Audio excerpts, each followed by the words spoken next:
Nepal's biggest river, the Kosi, comes out of the Himalayas with massive force. It sustains the lives of millions of people in Nepal and in India. But when it bursts its banks, it causes death and destruction. Controlling how and where the river flows is a serious challenge. It's one the World Bank and GFDRR, as part of the Nepal Risk Reduction Consortium, are helping the government of Nepal to take on. This is one of the most powerful river systems. It drains the tallest mountains in the world, including Mount Everest. Combine that with the complexities around climate change, makes it one of the most complex river systems to manage flood risks. This is where the governments of India and Nepal try to manage the river. The barrage sits close to the border, and its gates help to channel the Kosi so that farmers downstream can irrigate their fields.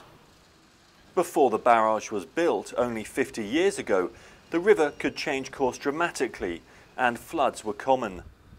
Nepal and India now work together to prevent that from happening again. But it's not easy. The Kosi is constantly trying to break free. Sediment deposits have raised it to a higher level than the adjoining land. As the river shifts direction, it puts pressure on the embankment. In 2008, there was a breach in this section. The impact was devastating. 60,000 people in Nepal's Terai region were affected. Over the border, in India's Bihar state, the situation was even worse. 3 million people were hit.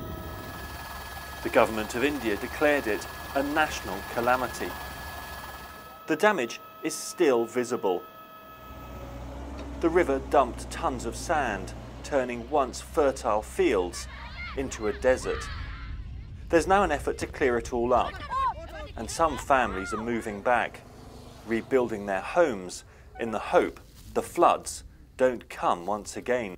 वैकल्पिक व्यवस्था छैन हामीले आफ्नो यही भएको जग्गालाई नै हामीले अब फलाउनु पर्छ फुलाउनु पर्छ र यहाँको मानवीय स्रोत अन्त लाग्नु भन्दा पनि यसैमा लगानी गरेर यसलाई उपयोग गरेदेखि राम्रो हुन्छ जस्तो लाग्छ मलाई त्यही भएर म यहाँ आएको.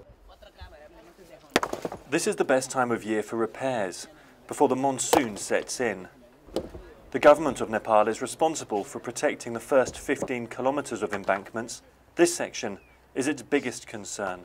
If the embankments collapse here, then there's a danger the river could shift course completely, and a much bigger area would be flooded than in 2008.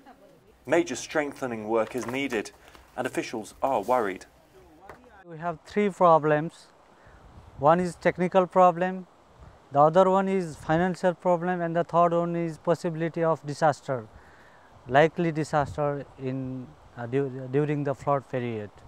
We can see even today during low flood there is no rain, there is no flood, even then the bank is getting eroded. So it is very difficult to implement protection works even during lean season. Villagers make wire cages which can be filled with rocks and used to strengthen the embankments. But much more work than this is needed.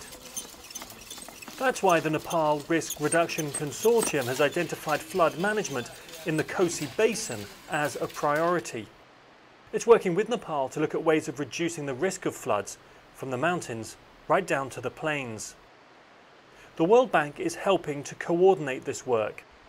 It's also involved downstream, where it's helping Bihar recover from the 2008 floods through a $220 million flood recovery project. By really having an integrated approach, the program is trying to help communities become resilient to hydrometeorological events, essentially floods in this part of the world and in the Kosi River Basin.